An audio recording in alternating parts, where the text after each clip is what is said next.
وہ سوال اپنی جگہ پہ اگر غور کیا جائے تو ان کے اندر جوابات بھی کافی سارے موجود تھے۔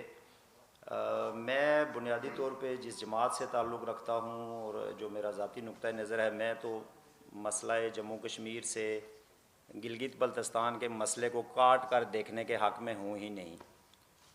بنیادی طور پہ میں اس کو ایک ہی مسئلہ سمجھتا ہوں، اور میں یہ بھی سمجھتا ہوں کہ اس طرح کی جتنے بھی کانفلکٹ زونز ہیں یا مقبوضہ علاقے ہیں یا نوآبادیات ہیں، اگر ہم تھوڑا سا تاریخ میں جھانکنے کی کوشش کریں تو ہمیں پتہ چلے گا کہ لوگوں کو تقسیم کرنے کے لیے، اپنے قبضے کو مضبوط کرنے کے لیے ایسے پوائنٹس، ایسی جگہیں، ایسے علاقے ہمیشہ سے تلاش بھی کیے جاتے رہے ہیں، اور کوشش یہ کی جاتی رہی ہے کہ جس علاقے پہ آپ کا قبضہ ہو اس کو کسی نہ کسی طرح بائیفرکیٹ کر کے تو لوگوں کو ایک دوسرے کے مقابل کھڑا کیا جائے۔ تو ہمارے مسئلے کی جو 75 سالہ تاریخ ہے اس میں زیادہ تر تو ہمیں یہی لگا، خاص کر سیز فائر لائن کے اس طرف، کہ یہ جو دو یونٹس تھے اس ریاست کے اس طرف، ان کو ہمیشہ سے یہ کوشش کی گئی کہ یہ ایک دوسرے کے آمنے سامنے کھڑے ہو جائیں اور اپنی تمام محرومیوں اور مسائل کا ذمہ دار جو ہے وہ ایک دوسرے کو ٹھہرائیں اور اس طرف انگلی نہ کریں جہاں سے جو ہے یہ مسائل جنم لے رہے ہیں۔ میرے خیال میں اگر مجھے یاد پڑتا ہے کہ 1947 میں گلگت بلتستان کو ریاست جموں کشمیر کا تیسرا صوبہ جو ہے وہ بنایا گیا تھا، یعنی جس سٹیٹس کے بارے میں یا جن کانسٹیٹیوشنل جو ہے وہ رائٹس کے بارے میں ہم آج گفتگو کر رہے ہیں، اور بعض دفعہ ہم جو ہے وہ مطالعہ پاکستان کے تربیت یافتہ کارکنان ہیں تو ہم یہ بھی سمجھتے ہیں، کہتے رہتے ہیں کہ جی یہ مہاراجہ کے دور میں تو بڑا زیادتی تھی اور بڑا ظلم تھا، تو لوگوں نے جو ہے وہ ریاست کے لوگوں نے اس سے آزادی لے لی، یا کم از کم آزاد کشمیر اور گلگت والوں نے جو ہے وہ اس سے آزادی لے لی۔ تو 75 سال میں آج جو ڈیبیٹ ہم کر رہے ہیں یہ 47 سے پیچھے کی ڈیبیٹ ہے،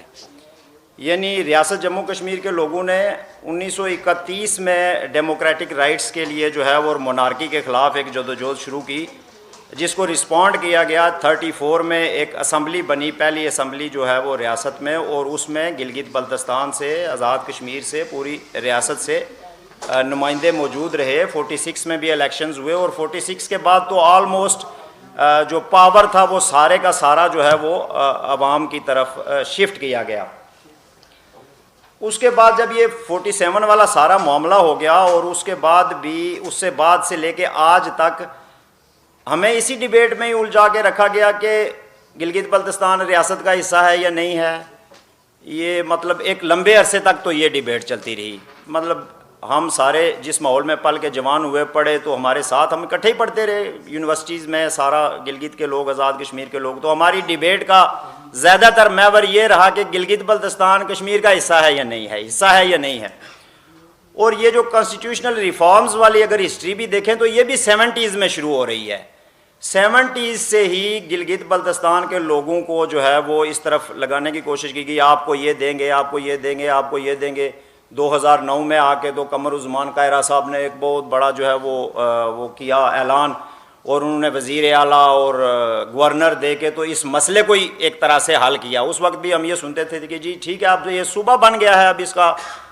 وزیر اعلیٰ بھی بن گیا ہے اور گورنر بھی بن گیا ہے، اور لوگوں کے جو رائٹس ہیں وہ ان کو ملنا شروع ہو گئے ہیں۔ جو ہماری بنیادی ریکوائرمنٹس تھیں، جو ہمارے خطے کے لوگوں کی ضروریات تھیں، ان کو سائیڈ پہ رکھ کے تو حقوق کا نام جو ہے وہ کانسٹیٹیوشنل ریفارمز کو حقوق کا نام دے دیا گیا۔ یعنی مجھے آج تک سمجھ نہیں آئی کہ جو پاکستان کے آئینی، وفاقی، جغرافیے کے اندر جو علاقے ہیں ان کو سارے کے سارے کانسٹیٹیوشنل رائٹس ملے ہوئے ہیں، وہ بالکل صوبائی خود مختاری کو بھی انجوائے کر رہے ہیں، لیکن اس کے باوجود جو ہے عوام کی حالت زندگی اور عام لوگوں کی بلوچستان سے لے کے تو فاٹا تک جو ہے وہ ہمارے سامنے ہی ہے کہ صورتحال کیا ہے۔ تو ایک تو یہ ہے کہ ان رائٹس کو میں سمجھتا ہوں کہ ایک مخصوص طبقہ جو ہے، جو ایک اشرافیہ انہوں نے پیدا کی ہے آزاد کشمیر میں اور گلگت بلتستان میں، اس کو ایڈجسٹ کرنے کے علاوہ لوگوں سے اس کا کوئی تعلق نہیں ہے. بنیادی طور پہ جو لوگوں کی ضروریات ہیں اس سے کوئی بہت بڑا تعلق نہیں ہے اور اس سے کوئی بہت بڑا فرق بھی نہیں پڑنے والا ہے. مسئلہ یہ ہے کہ 5 اگست 2019 کو ایک قدم جو ہے وہ ہندوستان اٹھاتا ہے اور پاکستان پورا چیخ پڑتا ہے اس کے اوپر. آزاد کشمیر کے لوگ بھی سڑکوں پر, میں بھی سڑکوں پر, سارے سڑکوں پر. بڑی زیادتی ہو گئی, بڑا ظلم ہو گیا. پاکستان جناب یہ یک طرفہ طور پہ انڈیا نے یہ سٹیپ کیوں لے لیا, دفتر خارجہ سے لے کے سارا کچھ یہ ہوا. اور اسی دوران یہ ڈیبیٹ بھی زور پکڑتا رہا ساتھ ساتھ کہ گلگت بلتستان کے حوالے سے جو ہے وہ پاکستان گورنمنٹ کچھ کرے. اور اس میں سپریم کورٹ کا بھی آ گیا 2019 میں ایک ڈیسیژن, اور پھر دفتر خارجہ کے بیان بھی آئے, اور بار بار اس چیز پہ جو ہے وہ یہ معاملہ کیا جاتا رہا نہیں جی مسئلہ کشمیر متاثر ہو جائے گا, مسئلہ کشمیر ڈسٹرب ہوگا, لہٰذا گلگت والوں کو اس کے کوئی متبادل دیا جائے گا. اب جب وہ گرد بیٹھی انڈیا والی اور انڈیا نے اپنی سیٹلمنٹ کر لی, تو اب یکدم سے جو ہے وہ ایک دفعہ پھر 6 مہینے کے اندر ہی پاکستان کے پالیسی ساز جو ہیں وہ اس ڈیبیٹ کو لے کے آگے کہ جی ہم جو ہے وہ وہاں پہ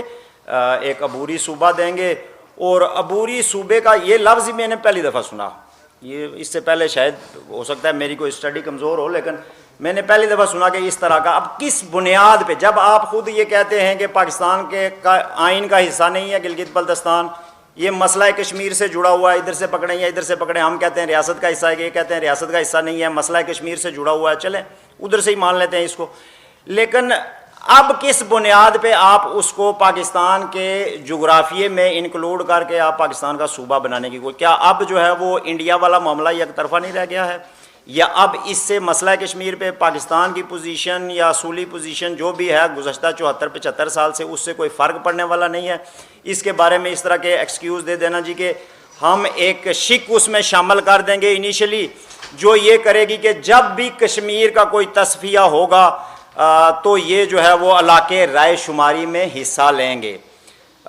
پہلی بات یہ ہے کہ یہ معاملہ ہو جانے کے بعد کشمیر کا تصفیہ ہو جائے گا, پھر کشمیر بچے گا ہی نہیں نا, پھر تو آدھا جو ہے انہوں نے شامل کر لیا, جو باقی ہے وہ آپ شامل کر رہے ہیں. اور آزاد کشمیر کے بارے میں آپ کا پلان یہ ہے کہ آپ کے جو قوانین ہیں یہاں کے وفاقی ان کو ایکسٹینڈ کرتے جائیں with the passage of time. جب سارے قوانین وہاں پہ چلے جائیں گے, داخل ہو جائیں گے, تو آٹومیٹیکلی آپ جو ہے وہ اس زون میں شامل ہو جائیں گے. تو میں یہ سمجھتا ہوں کہ یہ والا معاملہ جو ہے یہ گلگت بلتستان کے لوگوں کے خلاف, میں اس کو آزاد کشمیر کے لوگوں کے خلاف نہیں کہوں گا,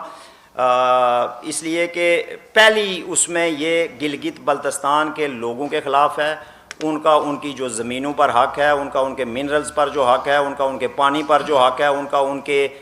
نمائندے چننے پر جو حق ہے, اس کو سلب کیا جا رہا ہے. اور اس میں جو عوامی رائے والا معاملہ ہے, میں معذرت کے ساتھ یہ کہوں گا کہ جو پارٹیاں آزاد کشمیر میں پاکستان کی جماعتیں ہیں, جیسے پیپلز پارٹی ہے, مسلم لیگ ہے, پی ٹی آئی ہے, جماعت اسلامی ہے, یا دوسری جماعتیں ہیں, ان کا اس پہ کوئی موقف یا کوئی رائے جو ہے وہ کنسیڈریبل نہیں ہے. یعنی اس کو کاؤنٹ نہیں کیا جانا چاہیے کہ گلگت بلتستان کے لوگ کیا چاہتے ہیں, اس لیے کہ وہ جو جماعتیں ہیں وہ وہی چاہتی ہیں یا وہی منصوبہ امپلیمنٹ کریں گی جو پاکستان چاہتا ہے, یا اس طرف جو ہیں وہ جو انڈیا چاہتا ہے. تو بیسیکلی جو انڈیجنس موقف ہے وہ وہاں کے آزادی پسندوں کا, حریت پسندوں کا, حقوق کی بات کرنے والے لوگوں کا جو موقف ہے وہ بہت ضروری ہے, وہی جینون موقف ہے.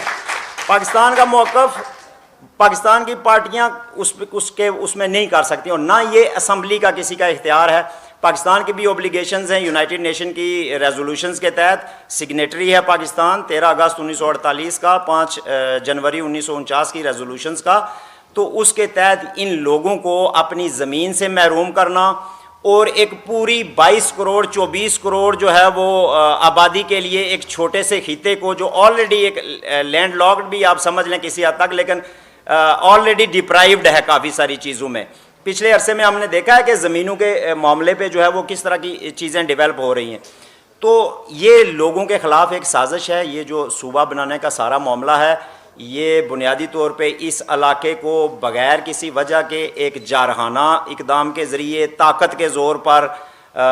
75 سالہ جو ایک مسلسل وہاں پہ رویہ رہا ہے اس کے زور پر لوگوں کو جو ہے وہ ان کی زمینوں سے اور ان کے وسائل سے محروم کرنے کی ایک سازش ہے. اس سے کوئی امپاورمنٹ جو ہے وہ مجھے نہیں لگتا ہے کہ آئے گی. اگر امپاورمنٹ آتی ہوتی، ہمارے پاس ایگزامپلز ہیں نا. آزاد کشمیر جو ہے وہ اس کا صدر بھی ہے، وزیر اعظم بھی ہے، جھنڈا بھی ہے، اسمبلی بھی ہے، سپریم کورٹ بھی ہے، ترانہ بھی ہے، سارا کچھ ہے. لیکن اگر آپ اس کی جو وہ ایکٹ 74 والی پوزیشن دیکھیں تو کہیں سے بھی آپ کو وہ کوئی ایسی چیز نہیں نظر آئے گی، کیونکہ جو کوئی با اختیار سیٹ اپ ہے جس طرح کا یہاں پہ آج کل کی جو حکومت ہے وہ پورٹرے کر رہی ہے جی کہ بہت ہی ایک با اختیار سیٹ اپ بن جائے گا اور ہمیں صوبائی حقوق حاصل ہو جائیں گے اور یہ ہو جائے گا وہ ہو جائے گا. ایسا کچھ بھی نہیں ہونے والا ہے. اس سے صرف اور صرف جو ہے وہ مسئلہ کشمیر ختم ہو جائے گا. اور جو شملہ ایگریمنٹ کے تحت جو انہوں نے آپس میں یہ طے کیا تھا کہ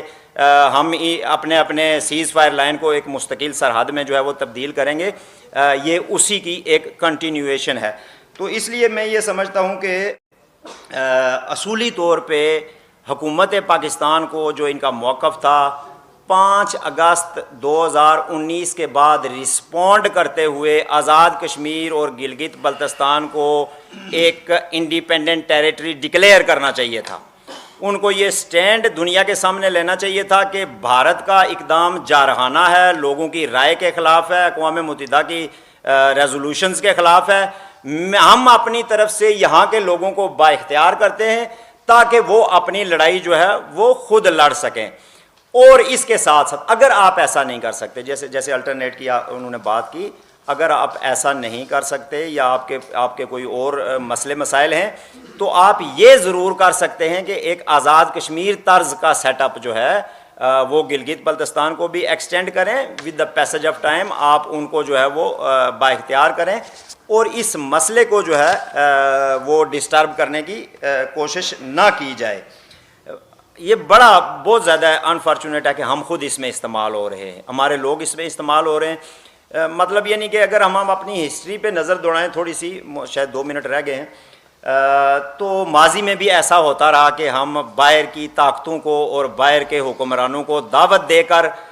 تو اپنے وسائل پہ اور اپنے اختیار پہ ان کو قابض کرتے رہے اور خود مجاوروں جیسی حیثیت میں جا کے جو ہے وہ بیٹھنے کی کوشش کرتے رہے. یہ پورا گزشتہ 400 سال کا ماضی اس پوری ریاست کا جو ہے وہ اس طرح سے بتا رہا ہے. آج پھر جو ہے وہ ہمارے ڈیلیگیشنز جو ہیں وہ جا کے تو قابض طاقتوں سے مل رہے ہیں اور ان کو دعوت دے رہے ہیں، ان کو بلا رہے ہیں کہ آپ آئیں اور ہمارے اوپر قبضہ کریں، آپ آئیں اور ہمیں بتائیں کہ ہماری حیثیت کیا ہونی چاہیے، آپ آئیں اور یہ فیصلہ کریں کہ ہمیں ووٹ کا حق ہے یا نہیں ہے، آپ ہمیں بتائیں کہ ہم آپ کے برابر انسان ہیں یا نہیں ہیں.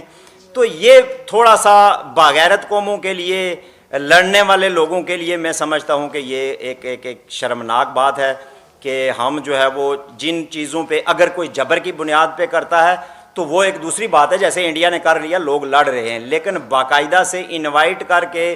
تو دعوت دینا کہ آپ آئیں اور ہمیں صوبہ بنائیں اور ہمیں یہ کریں، اس سے فائدہ کسی کا نہیں ہوگا. صوبہ انہوں نے کوئی نہیں بنانا ہے اور نہ انہوں نے کوئی دوسرا معاملہ کرنا ہے. اگر یہ کرتے ہوتے تو میں نے کہا نا آپ کو 2009 سے لے کے تو اس درمیان بھی انہوں نے بہت ساری دفعہ پلٹا کھایا ادھر ادھر. تو اس لیے میری گزارش یہ ہے کہ ان کے سامنے ریاست جموں کشمیر کے سارے لوگوں کا اور بالخصوص جو یہ علاقے ہیں ان کا ایک موقف جانا چاہیے واضح طور پر کہ اس ڈسپیوٹ کو جو ہے وہ ڈسٹرب نہ کیا جائے، اس مسئلے کے حل کی طرف بڑھا جائے. ہمیں رائٹس تبھی ملیں گے جب یہ معاملہ حل ہوگا. جب یہ معاملہ حل نہیں ہوگا، اور یہ ہماری ایک مشترکہ جنگ ہونی چاہیے. میں آپ سے یہ گزارش کروں گا مشترکہ جدوجہد ہونی چاہیے. یہ بہت ہی اچھا اقدام ہے جو آج زیگم بھائی نے یا فہمیدہ بہن نے یا اور بہت سارے دوستوں نے مل کے اٹھایا ہے. اسی سے چل کے تو ہماری آواز جو ہے انہی ڈیبیٹس کے ذریعے سے کسی مثبت سمجھ جائے گی. Thank you very much.